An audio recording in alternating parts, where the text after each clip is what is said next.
In our last lecture, we studied about the cost of capital. Now, we are focusing on how we are going to measure cost of capital.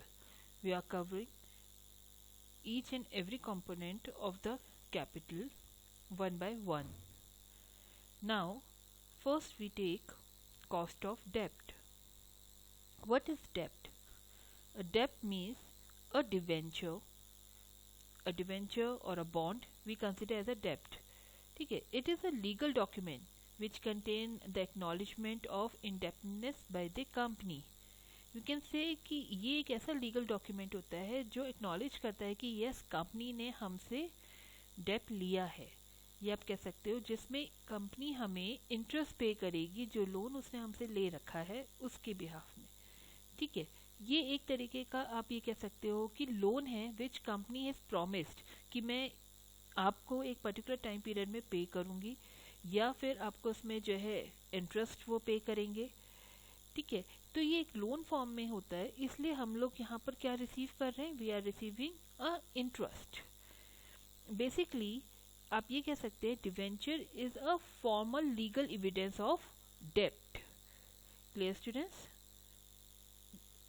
In case of debenture, bond and debenture are both the same thing, but in case अगर आपकी government organisation जो है अगर ये issue करती है तो वो डिवेंचर को बॉन्ड वर्ड यूज से इशू कर रही है.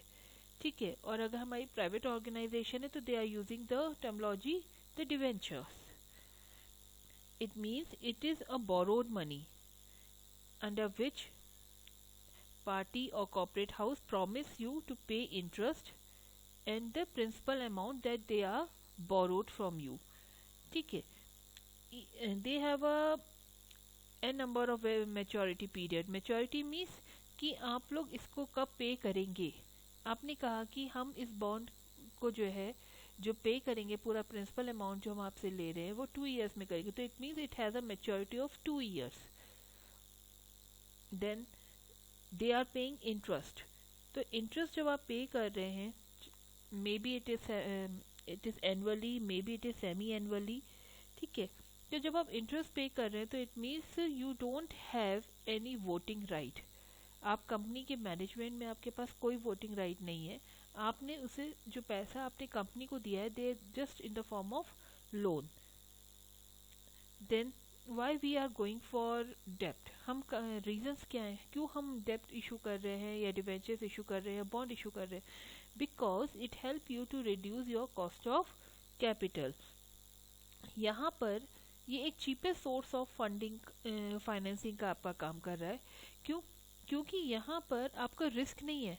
कंपनी को चाहे लॉस हो चाहे प्रॉफिट हो, दे हैव टू पे यू इंटरेस्ट. वो आपको पे करेगी.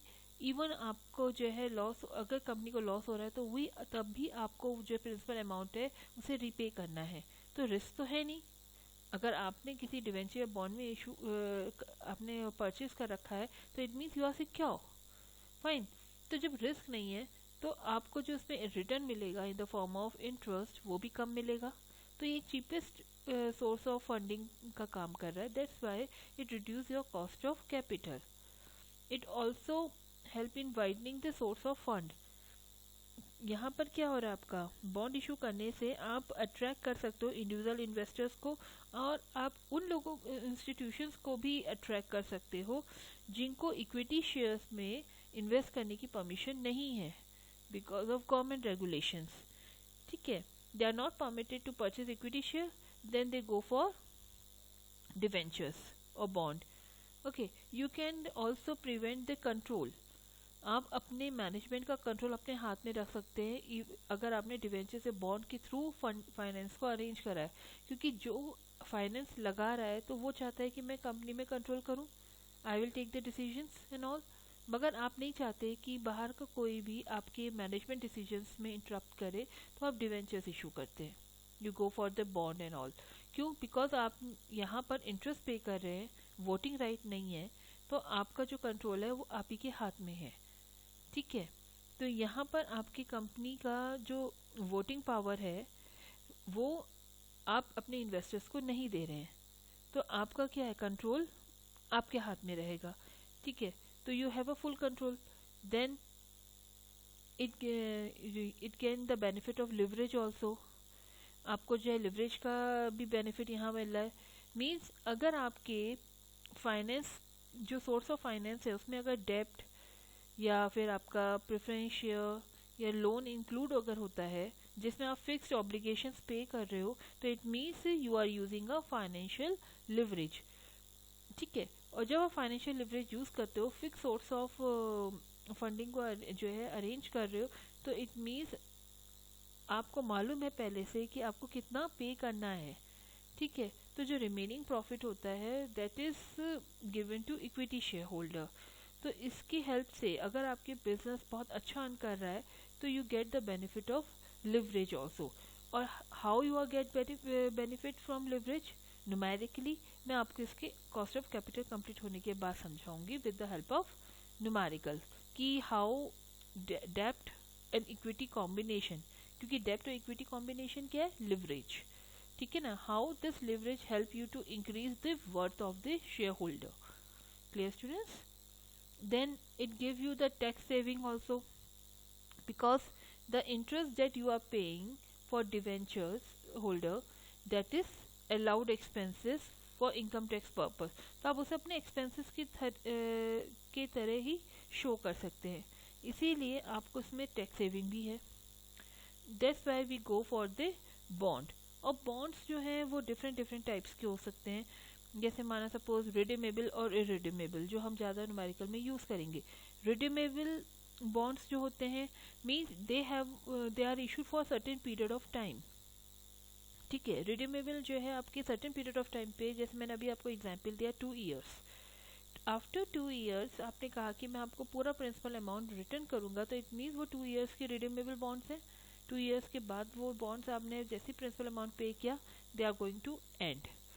बट इरिडीमेबल जो आपके परपेचुअल है वो कभी भी रिडीम नहीं होंगे, बट आप कंटिन्यूसली जिन्होंने उसे परचेज किया उनको इंटरेस्ट पे करते रहते हैं, ठीक है। कुछ होते हैं आप लोगों के bonds which are convertible and non convertible. Convertible means है कि कुछ टाइम पीरियड बाद यू गिव द ऑप्शन कि आप इसे इक्विटी शेयर में कन्वर्ट कर सकते हैं। नॉन कन्वर्टेबल जिनमें आप इस तरह का कोई ऑप्शन नहीं दे रहे, they run as a bond only. Clear? इस तरह से क्लासिफिकेशंस जो है आपके बॉन्ड्स और डिवेंचर्स के भी पॉसिबल हैं। Now we are going to start the numerical part of the cost of डेप्ट।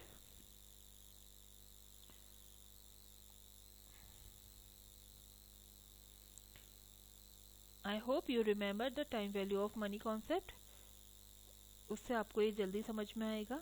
देखिए, कॉस्ट ऑफ डेप्ट और वैल्यूएशन ऑफ बॉन्ड, इसमें हमें जो रिक्वायर्ड इंफॉर्मेशन होती है, कॉस्ट का मतलब क्या है कि हमें कितना इंटरेस्ट उसमें पे करना है, या हमें डिवेंचर्स लेने तो how much we need to pay for that, ठीक। हमारे पास जो इंफॉर्मेशन होगी वो क्या होगी, estimated future cash flow information हो सकती है कि फ्यूचर में आपको कितना इससे रिटर्न मिलने वाला है। आपको एनुअल इंटरेस्ट रिसिप्ट पता होगा, मीन्स आपको हर एनुअली जो है कितना इंटरेस्ट इस पर्टिकुलर डेप्ट में पे करना है, ठीक है, या आप रिसीव करने वाले। क्योंकि अगर आप कंपनी के पॉइंट ऑफ व्यू से देखेंगे तो it means it is considered as a cost, but if you see from the investor point of view you consider it as a return, okay. Then principal amount कितने का originally वो डेप्ट की cost है, एक डेप्ट की कॉस्ट है। Then maturity date, अगर ये रिडीमेबल है तो उसकी मैच्योरिटी कब है, ठीक है। फिर आपको investor required rate of return, जो इन्वेस्टर्स है उनकी क्या रिक्वायरमेंट है, कितना return they are expecting, and as a result you are going to calculate present value of future cash flow. इन सब की हेल्प से हम लोग प्रेजेंट वैल्यू निकाल सकते हैं फ्यूचर कैश फ्लो की। मीन्स जो मुझे आज से 10 साल बाद इस डिवेंचर में इन्वेस्ट करके मिलने वाला है उसकी आज की डेट क्या वैल्यू है, and based on that you calculate the value of particular डेप्ट। Clear? Now see the formula. आप फॉर्मूले को अगर ध्यान से समझेंगे बेटा तो आपको जो है से याद करने की जरूरत नहीं पड़ेगी, आप कॉन्सेप्ट समझने की कोशिश करिए, आपके लिए इजी हो जाएगा, ठीक है। जिन बच्चों ने टाइम वैल्यू ऑफ मनी को ध्यान से पढ़ा है तो they can understand this easily. First is your present value, ये ग्रीन में हाईलाइट आप देख रहे हैं। प्रेजेंट वैल्यू मीन्स जो हमने टाइम वैल्यू में पढ़ा था, फ्यूचर में जो मुझे अर्निंग होने वाली है उसकी वैल्यू आज की डेट में क्या है। The same formula we are using, future value divided by 1 plus interest rate raise to power time period, कितने टाइम पीरियड का आप देख रहे हो, ठीक है। Then holding period return, holding period return means मैंने अगर इस डिवेंचर को परचेज किया है और अपने पास रखा है, ठीक है, जितने टाइम के लिए मैंने रखा है तो उससे मुझे कितना रिटर्न मिलेगा, that is consider as a holding period return. And holding period return जो है, आपको याद होगा हमने जब रिस्क एंड रिटर्न पढ़ा था उस समय रिटर्न मैंने आपको समझाया था, वही सेम फॉर्मूला इसमें भी यूज हो रहा है। मीन्स प्राइस गेन और लॉस मीन्स कैपिटल गेन, आपने कितने में खरीदा था और कितने में आप उसको सेल आउट करो, उसका डिफरेंस। अगर गेन है तो इट इज पॉजिटिव, अगर लॉस हुआ है तो it denote by negative sign. Plus coupon payment, coupon payment means how much interest, annual income आपकी कितनी हो रही है, remember divided by the purchase price, purchase price means how much you sacrifice, आपने इस डिवेंचर को खरीदने के लिए कितना पे किया था।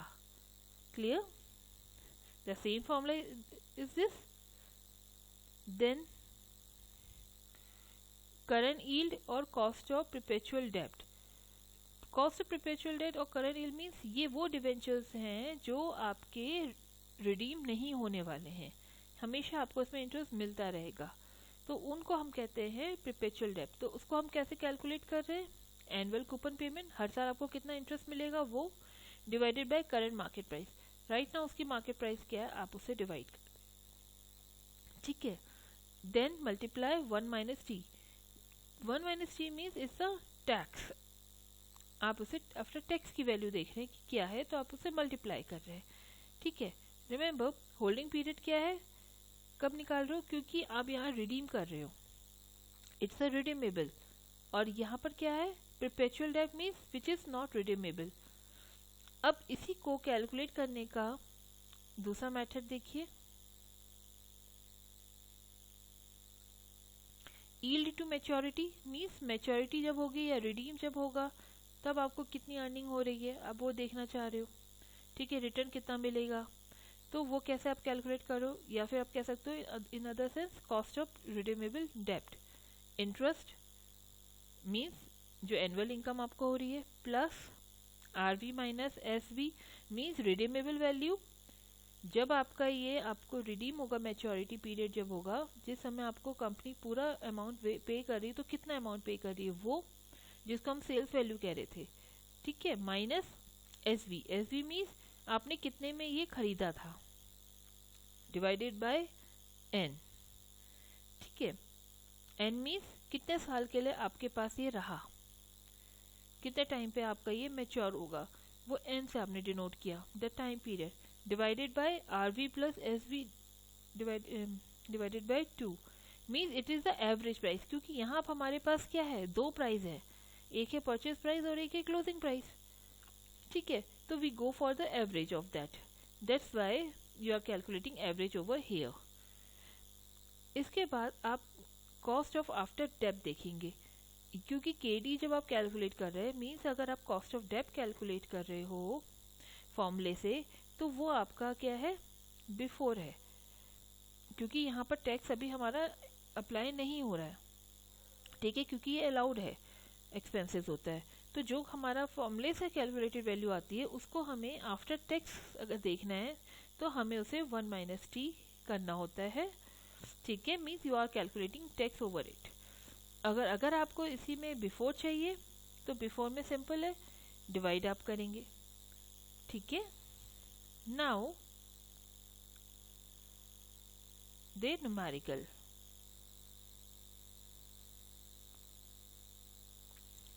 here is your first question. A company has 10% perpetual debt of rupees 1 lakh. The tax rate is 35%. Determine the cost of capital before tax as well as after tax, assuming the debt is issued at par, 10% discount and 10% premium. It means इस question में क्या given है कि आपका जो interest है वो कितना है, 10% है, क्योंकि 10% परपेचुअल डेब्ट बोला है कंपनी को, ठीक है। इट मीन्स ये रिडीम नहीं होने वाला। दूसरा डेब्ट कितने का है, 1 लाख के डेब्ट है, और टैक्स कितना है, 35% है। अब आप देख रहे हैं कि यहाँ पर अगर एट पार है, एट पार का मतलब जो एक्चुअल में डेब्ट की कॉस्ट है उसी कॉस्ट पे ही आपका डेब्ट मार्केट में इशू किया गया है, ठीक है। तब आपकी कॉस्ट क्या होगी, तो आपने देखा इफ डेब्ट इज इशूड एट पार, हमारा फॉर्मूला क्या था, interest divided by market price, जो भी एप्लीकेबल होगा। तो इंटरेस्ट कितना हुआ, 10% of 1 lakh is 10,000 divided bye कितनी कॉस्ट है, मार्केट प्राइस क्या है, एट पार है, 1 लाख के डिवेंचर्स हैं, ठीक है। तो पूरे 1 लाख आ गए। आपने सॉल्व किया, इट इज 10% इंटू 100 आप करेंगे तो ये 10% आएगा, क्योंकि हम कॉस्ट कैलकुलेट कर रहे हैं तो इट कम्स इनटू परसेंटेज, तो आपको इस फॉर्मूले में इंटू 100 करना है, ठीक है। तो यू गेट 10% बिफोर टैक्स, ठीक है। देन आफ्टर टैक्स करने के लिए आपको क्या करना है, multiply 10% multiply by 1 minus tax rate, that is 35%, और you can say 0.35। It means the cost of डेब्ट अगर आपका पार में इशू हो रहा है, मीन्स जितने का आपका डिवेंचर उतने में ही इशू हो रहा है, तो इसकी कॉस्ट कितनी आएगी, 6.5%। Now next, excuse me, if issue at discount, अब ये डिस्काउंट में इशू हो रहा है, तो it means again same formula, coupon payment means interest divided by current market price. अब इसकी मार्केट प्राइस क्या हो गई, क्योंकि डिस्काउंट में इश्यू हो रहा है तो इट मीन्स हमें 10% डिस्काउंट देना है, तो 1 लाख का शेयर माइनस 10% डिस्काउंट, 10% डिस्काउंट किस में कैलकुलेट होगा, पार वैल्यू में, ठीक है। तो 1 लाख का 10% कितना हुआ, 10,000, तो 1 लाख माइनस 10,000 इक्वल्स टू 90,000। और इंटरेस्ट कितना है, इंटरेस्ट हमेशा बेटे ध्यान रखिएगा आप लोग कि पार वैल्यू में कैलकुलेट होता है, ठीक है। तो 10,000 divided by 90,000, it means it is cost rupees 11.11%, and again after tax it's come 7.22%, ठीक है। Then if issued at premium, if issued at premium means अब आपका जो डिवेंचर है वो अपनी कॉस्ट से ज्यादा में इशू किया जा रहा है। प्रीमियम का मतलब क्या हुआ, ज्यादा में आप इशू कर रहे हैं, तो इट मीन्स अगर कंपनी ने प्रीमियम में इशू किया है तो उसको जो पैसा मिलेगा या जो डिवेंचर्स की जो वैल्यू उसे मिलेगी वो ज्यादा मिलेगी, ठीक है। तो कॉस्ट क्या हो गई, इंटरेस्ट कितना हुआ आपका 10,000, एंड मार्केट प्राइस क्या हुआ, par value plus premium, 10% premium था तो 10,000 आपका प्रीमियम आया, तो टोटल मार्केट प्राइस कितना हो गया, 1,10,000, इट कम 9.09%, ठीक है। And after tax it is 5.91%। Clear students, now see the comparison. अगर हमारा डिवेंचर एट पार में इशू हो रहा है तो इट कॉस्ट 6.5। सी, अगर डिस्काउंट में है तो डिस्काउंट का मतलब क्या हुआ कि हमें जो हमारा डिवेंचर है जिस प्राइस का था उससे कम में हम इशू कर रहे हैं, ठीक है, डिस्काउंट। तो कंपनी को जो पैसा मिलेगा डिवेंचर इशू करने से, whatever capital they are going to receive is less than, ठीक है। अब जो वो लेस है मगर रिडीम करते समय तो उसे पूरे पार वैल्यू देनी है ना, तो इट मीन्स जो डिस्काउंट दिया है it is consider it's cost, उसकी कॉस्ट बढ़ गई, इसलिए आपने यहाँ देखा होगा 6.5 के कंपैरिजन में 7.22 कॉस्ट आ गई, क्योंकि उसे कम रिसीव हो रहा है, तो जितना डिस्काउंट है वो भी उसकी कॉस्ट हुई, जो इंटरेस्ट दे रहा है वो भी उसकी कॉस्ट हुई, तो इट इंक्रीज, तो 7.22। बट एट प्रीमियम का मतलब क्या हुआ कि जिस समय वो रिडीम करेंगे उस समय तो पार वैल्यू भी दे रहे होंगे, ठीक है ना। तो इट मीन्स अगर प्रीमियम आप कर रहे हो तो आपको जो पैसा रिसीव हो रहा है वो डिवेंचर की कॉस्ट से ज्यादा रिसीव हो रहा है, और जब आपको इनकम ज्यादा हो रही है, आपको ज्यादा पैसा कैपिटल रिसीव हो रहा है, तो इट मीन्स उसकी जो कॉस्ट होगी कंपेरेबली कम हो जाएगी।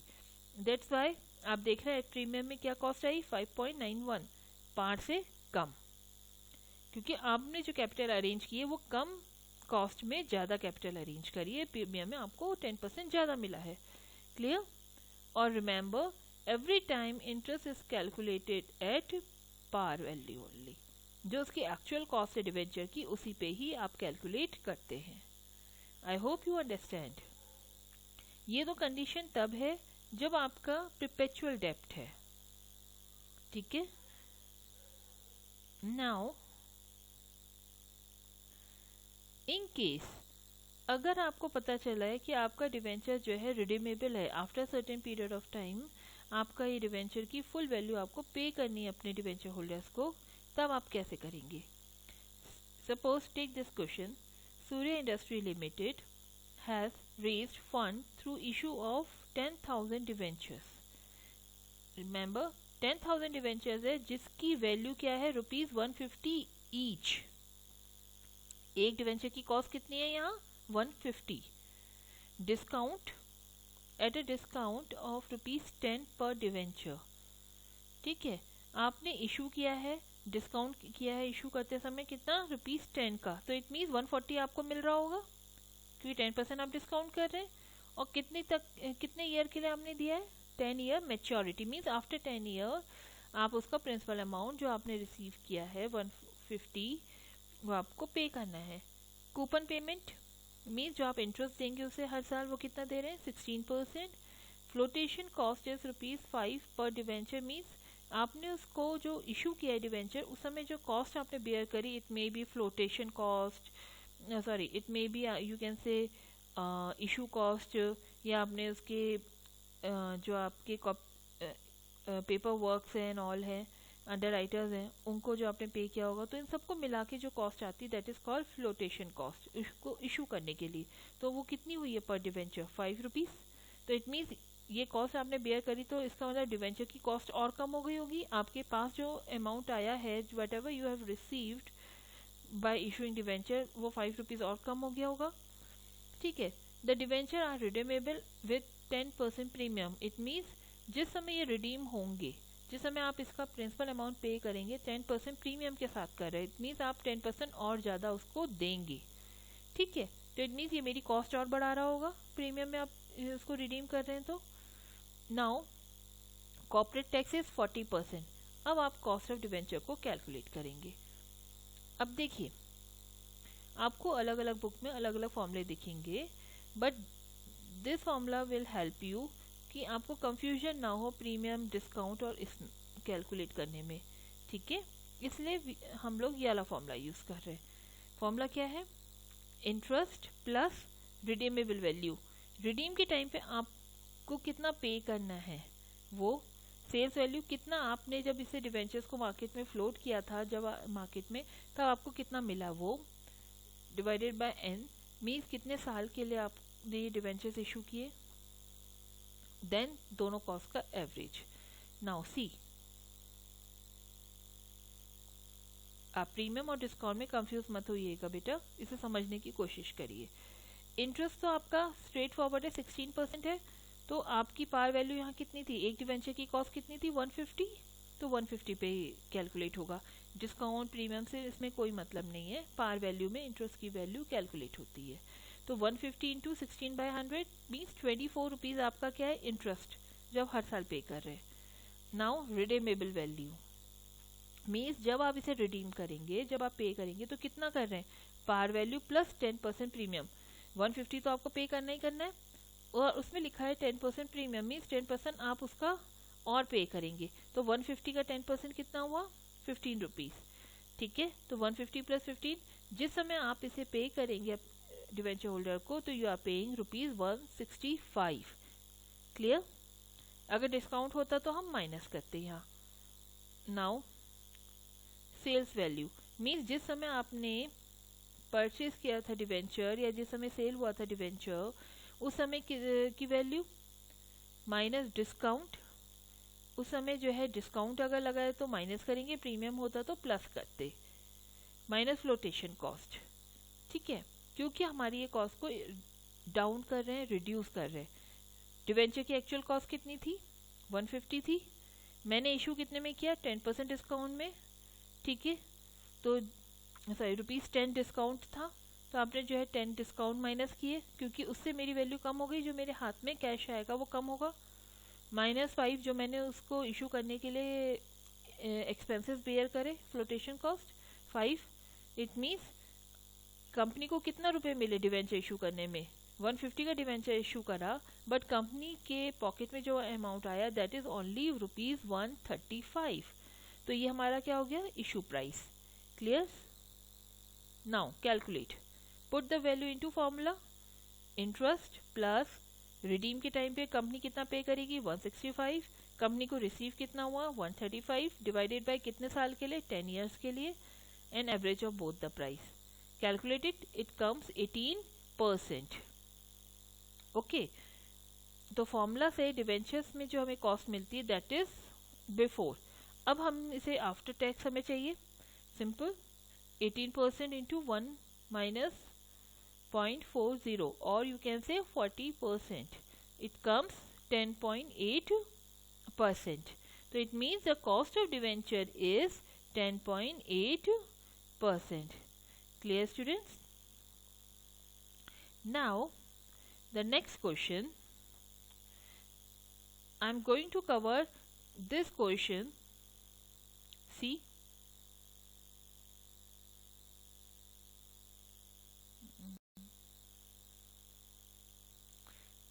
this question number 3rd.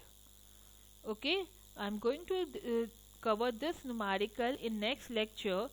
Before that, kindly revise your time value of money numericals, then it become easy for you to understand. And I advise you, please practice the numericals from your book. If you have any problem, contact me. Okay, students, thank you.